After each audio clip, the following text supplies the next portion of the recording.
Xperia XA looks nicer than the more expensive Xperia X, while the boring Xperia X pales into middle-of-the-road territory.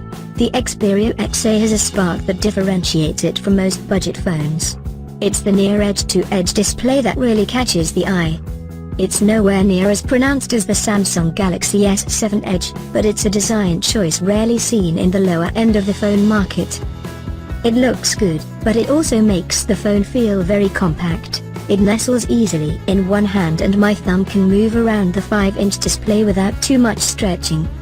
With so few smaller phones on the market, it instantly makes the Xperia XA more of an enticing prospect to those who don't want something with a 5.5 or 5.7-inch screen. It's not as pocketable as the dinky iPhone SE, but it's about as close as you can get to one running Android. While the design isn't necessarily budget, the 5-inch 720p LCD screen is. I'd expect a phone costing £240 to at least feature a 1080p screen. Being fair to Sony, the display is one of the better 720p panels I've used, but it's far from great.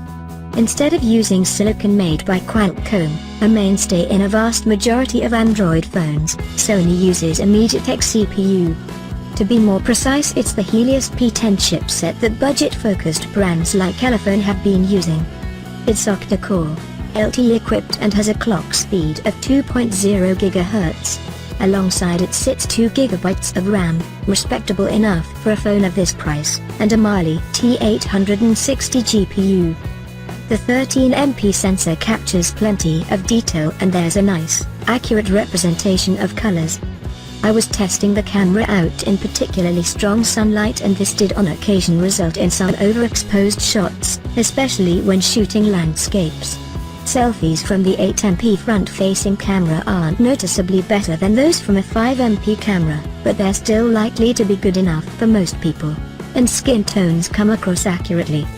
Video recording is limited to 1080p at 30 fps, but it's smooth and there's enough detail packed in.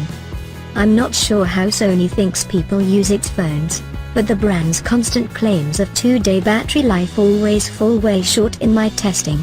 The only way I manage to get more than 1 day from the 2,300 mAh battery is to turn on the stamina mode, which severely affects performance.